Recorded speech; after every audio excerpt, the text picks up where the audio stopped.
आगे बढ़ते हैं।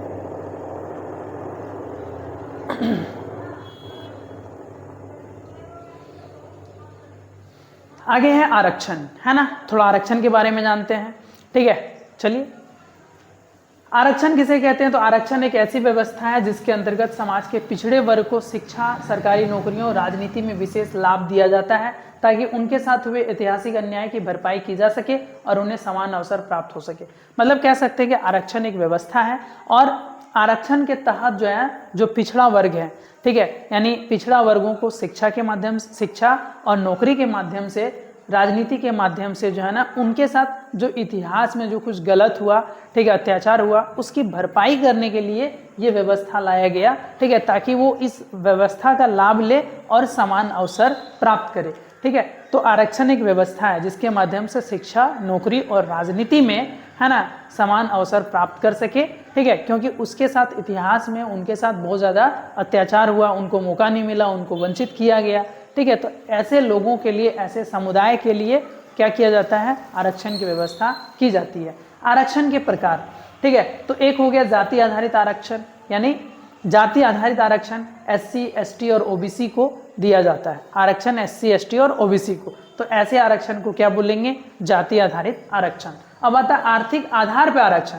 अब आर्थिक आधार यानी कंडीशन के हिसाब से, उनकी आय क्या है, आय के हिसाब से, ठीक है। तो जिनकी आर्थिक स्थिति बहुत खराब है, ऐसे लोगों को 10% आरक्षण दिया जाता है, यानी कमजोर वर्ग को आर्थिक रूप से, ठीक है। दिव्यांग आरक्षण, दिव्यांगजन आरक्षण, अब जो शारीरिक रूप से सक्षम नहीं है, ठीक है, तो ऐसे लोगों को आरक्षण दिया जाता है। तो वैसे आरक्षण को क्या कहा जाता है? दिव्यांगजन आरक्षण। महिला आरक्षण, अब क्या होता है कि कभी कभी महिलाओं को आरक्षण दिया जाता है, जैसे पंचायत हो गया, है ना, नगर पालिका हो गया, आदि महिलाओं को आरक्षण दिया जाता है। तो ये हो गया महिला आरक्षण। पूर्व सैनिक आरक्षण, अब जिनके परिवार से, यानी जो सेना में अपनी सेवा दे चुके हैं, तो ऐसे लोगों को भी, उनके परिवार वालों को भी आरक्षण दिया जाता है। तो उसे क्या बोलेंगे? पूर्व सैनिक आरक्षण, ठीक है।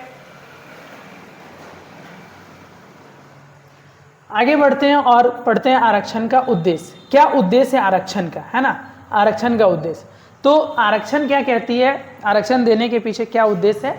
तो समाज में समानता स्थापित करना, आरक्षण के माध्यम से समाज में समानता स्थापित करना, ये उद्देश्य है, ठीक है। सामाजिक और शैक्षणिक रूप से पिछड़े वर्गों का उत्थान करना, यानी जो समाज में पिछड़े हुए हैं, सामाजिक रूप से और शैक्षणिक रूप से, यानी पढ़ाई लिखाई के मामले में भी जो पिछड़े हुए हैं, उनका विकास करना, ऐसे वर्गों का उत्थान करना आरक्षण का उद्देश्य है।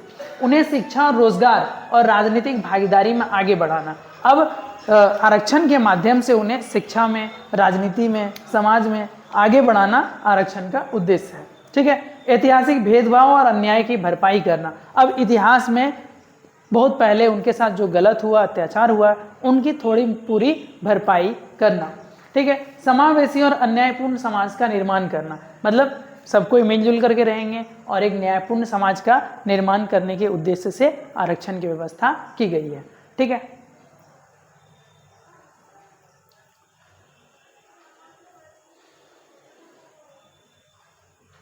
अब आता है आरक्षण के कुछ दोष हैं, है ना।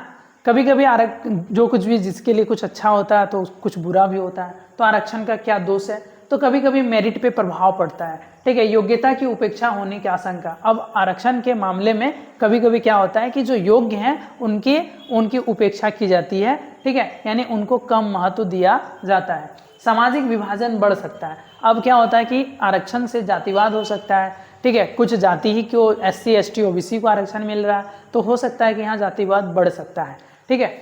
आत्मनिर्भर बनने की प्रेरणा कम हो सकती है। अब जब सरकार उसे क्या दे रही है? आरक्षण दे रही है, सहयोग दे रही है, मदद दे रही है, तो क्या होगा कि उसमें आत्मनिर्भर बनने की जो इच्छा है वो क्या होगा कि मतलब सेल्फ डिपेंडेंसी थोड़ा कम हो जाएगा, क्योंकि सरकार तो मेरे लिए है ही, सरकार मेरे लिए है, आरक्षण है मेरे लिए, तो कहीं ना कहीं निर्भरता की भावना मतलब कम हो जाती है।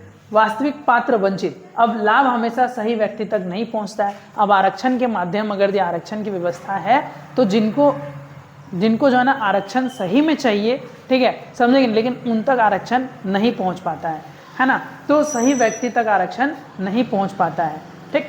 चलिए, कुछ और आरक्षण के दोष हैं। राजनीतिक दुरुपयोग, अब क्या होता है कि आरक्षण जो है ना नेताओं ने, पार्टियों ने वोट बैंक की तरह इस्तेमाल करना शुरू कर दिया है। तो वोट बैंक की राजनीति को बढ़ावा मिल सकता है राजनीति आरक्षण से, ठीक है। असमानता की भावना, अब यहाँ क्या होता है कि लोगों में जो अन्य वर्ग हैं जिनको आरक्षण नहीं है, ऐसे वर्गों में असमानता की भावना उत्पन्न हो जाती है कि नहीं हमारे साथ गलत हो रहा है, ठीक है। तो इस तरह की असमानता की भावना बढ़ सकता है, उत्पन्न हो सकता है। समय समय पर समीक्षा आवश्यक है। अब कभी क्या होना चाहिए कि इसमें समीक्षा ज़रूरी है, बहुत ज़रूरी कि समीक्षा करना कि इनको आरक्षण से बाहर किया जाना चाहिए, किनको आरक्षण में शामिल करना चाहिए, या किनको कम मिलना चाहिए आरक्षण, किनको ज़्यादा मिलना चाहिए। तो इस समीक्षा होना बहुत ज़रूरी है, ठीक है। आगे बढ़ते हैं। अब आगे है चुनाव आयोग, ठीक है।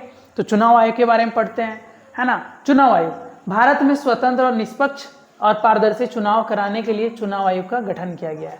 तो चुनाव आयोग क्या है, एक संस्था है जो चुनाव कराती है, ठीक है। और इनका काम है स्वतंत्र चुनाव कराना और निष्पक्ष चुनाव कराना। तो ये चुनाव कराने वाली एक आयोग है, ठीक है।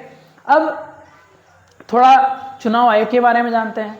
तो संवैधानिक संस्था, संवैधानिक संस्था, अब चुनाव आयोग क्या है, एक संवैधानिक संस्था है, ठीक है। और इसका जिक्र कहाँ है, अनुच्छेद 324 में, संविधान का अनुच्छेद 324 में इनका जिक्र है। स्वतंत्र और निष्पक्ष चुनाव कराता है। अब जो चुनाव आयोग है वो लोकसभा, राज्यसभा, विधानसभा, राष्ट्रपति, उपराष्ट्रपति के चुनाव कराते हैं, यानी जो भी चुनाव कराते हैं स्वतंत्र और निष्पक्ष कराते हैं।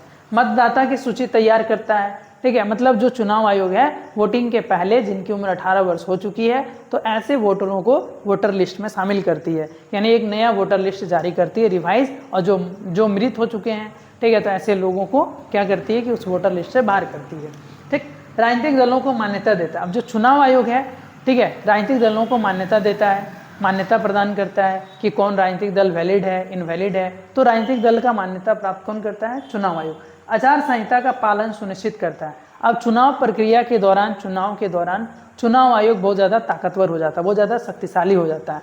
और उनका एक ही लक्ष्य होता है कि स्वतंत्र चुनाव कराना और निष्पक्ष चुनाव कराना। तो उस कंडीशन में चुनाव कराने के लिए आचार संहिता की आवश्यकता होती है। तो आचार संहिता का पालन बहुत ही ज़रूरी होता है, ठीक है, जो चुनाव आयोग लागू करते हैं, ठीक। आगे बढ़ते हैं, है ना। चुनाव आयोग की रचना, नियुक्ति, कार्यकाल, है ना। कैसे, कौन नियुक्ति करता है, इसकी रचना कैसे होती है, चुनाव आयोग के जो भी सदस्य होते हैं उनका कार्यकाल क्या होता है। तो चुनाव आयोग में 3 सदस्य होते हैं। तो एक क्या होता है कि एक मुख्य चुनाव आयुक्त होता है और 2 अन्य चुनाव आयुक्त होते हैं, ठीक है। मतलब हो सकता है कि आवश्यकता अनुसार ज़्यादा भी हो सकता है, लेकिन एक मुख्य चुनाव आयुक्त और 2 अन्य चुनाव आयुक्त होते हैं। तो इसकी नियुक्ति कौन करता है, तो राष्ट्रपति द्वारा इसकी नियुक्ति की जाती है। तो चुनाव आयोग के मुख्य चुनाव आयुक्त की नियुक्ति राष्ट्रपति द्वारा किया जाता है। और इसका जिक्र किसमें, अनुच्छेद 324 में। कार्यकाल, कितने समय तक वो कार्य कर सकता है, तो 6 वर्ष या 65 वर्ष की आयु तक वो काम करते हैं। यानी चुनाव होने से, नियुक्त होने के 6 साल बाद वो रिटायर हो जाएगा, या फिर अगर उसके पहले उसकी 65 वर्ष उम्र हो गई है तो भी रिटायर हो जाएंगे। यानी 6 वर्ष या 65 वर्ष जो पहले पूरा हो जाए, ठीक है। अब थोड़ा आगे बढ़ते हैं और जानते हैं चुनाव आयोग के कार्य और शक्तियां। चुनाव आयोग के क्या क्या कार्य हैं, चुनाव आयोग की शक्तियों के बारे में जानते हैं, है ना। चुनाव कार्यक्रम तय करना। अब चुनाव आयोग का काम है कि चुनाव का जितने भी कार्यक्रम है वो डिसाइड करेंगे, ठीक है। घोषणा कब होना है, नामांकन कब होना है, प्रचार कब होना है, प्रचार कब बंद होना है, मतदान किस दिन होना है, मतगणना किस दिन होना है, ठीक है। तो ये सारा कार्यक्रम वो क्या करते हैं कि चुनाव के कार्यक्रम सारा तय करते हैं, ठीक है। मतदाता सूची तैयार करना। अब चुनाव आयोग मतदाता सूची करते हैं, रिवाइज मतदाता मतलब वोटर लिस्ट निकालते हैं, जारी करते हैं या फिर तैयार करते हैं। चुनाव की निगरानी और संचार, चुनाव पे निगरानी रखते हैं, कहाँ सही चुनाव हो रहा है, कहाँ कुछ चुनाव में धांधली हो रहा है, तो उस पर वो निगरानी करते हैं और चुनाव का संचालन करते हैं। आचार संहिता लागू करना। अब चुनाव आयोग क्या करते हैं, आचार संहिता लागू करते हैं और चुनाव को स्वतंत्र और निष्पक्ष कराने में महत्वपूर्ण योगदान देते हैं, ठीक है। राजनीतिक दलों को मान्यता देना। चुनाव आयोग क्या करते हैं, राजनीतिक दल को वैलिड और इनवैलिड करते हैं। चुनाव व्यय की निगरानी। अब चुनाव में कौन कितना खर्च कर रहा है इस चीज़ का भी निगरानी रखते हैं। वो डिसाइड करता है कि एक चुनाव में, मतलब जो विधानसभा का चुनाव होगा, लोकसभा का चुनाव होगा, तो एक मतदाता कितना खर्च कर सकता है अपने प्रचार प्रसार के लिए, ठीक है। तो वो भी डिसाइड करते हैं, यानी कौन सही खर्च कर रहा है, गलत खर्च कर रहा है, ज़्यादा खर्च कर रहा है, तो उस पर निगरानी रखते हैं। उपचुनाव कराना। अब मान लीजिए चुनाव के बाद कोई विधायक या कोई भी प्रतिनिधि अपना त्याग पत्र देता है, या फिर किसी प्रतिनिधि की आकस्मिक मृत्यु हो जाती है, ठीक है, या कोई पद खाली हो जाता है, किसी कारणवश खाली हो जाता है, तो उस कंडीशन में जो है ना चुनाव आयोग उस क्षेत्र में, उस निर्वाचन क्षेत्र में, ठीक है, वहाँ क्या करते हैं कि फिर से चुनाव करवाते हैं। तो उसे क्या कहा जाता है? उपचुनाव। तो किसी सीट के खाली होने पे उपचुनाव भी करवाते हैं। मतगणना और परिणाम घोषित करना। अब चुनाव कराने के बाद किसी दिन एक विशेष तारीख को डिसाइड करके मतगणना करवाते हैं और फिर उनका परिणाम का घोषणा करते हैं, ठीक है। समझे नहीं? कभी कभी ऐसा होता है कि अगर मान लीजिए एकदम क्लोज, ठीक है, मतलब क्लोज जो है ना कंपटीशन हो जाता है, तो उस कंडीशन में क्या होता है कि रिकाउंट यानी पुनः गणना भी होता है, मतगणना कराया जाता है, ठीक है। तो ये कुछ चीज़ें थी इस चैप्टर से रिलेटेड, और थोड़ा और आगे देखते हैं और कुछ चीज़ें हैं। भारत में चुनाव प्रणाली के बारे में जान लेते हैं, है ना। तो चुनाव प्रणाली की क्या क्या मुख्य बातें हैं, थोड़ा वो भी पढ़ लेते हैं। चुनाव प्रणाली, है ना। तो चुनाव प्रणाली की मुख्य बातें, तो यहाँ क्या है? जन प्रतिनिधित्व की प्रणाली है, मतलब ये जनता चुनेंगे, है ना, जन प्रतिनिधित्व की प्रणाली है, ठीक। वयस्क मताधिकार, अब यहाँ जो भी चुनाव होता है तो 18 वर्ष की उम्र वाले ही अपने प्रतिनिधि का चयन करते हैं।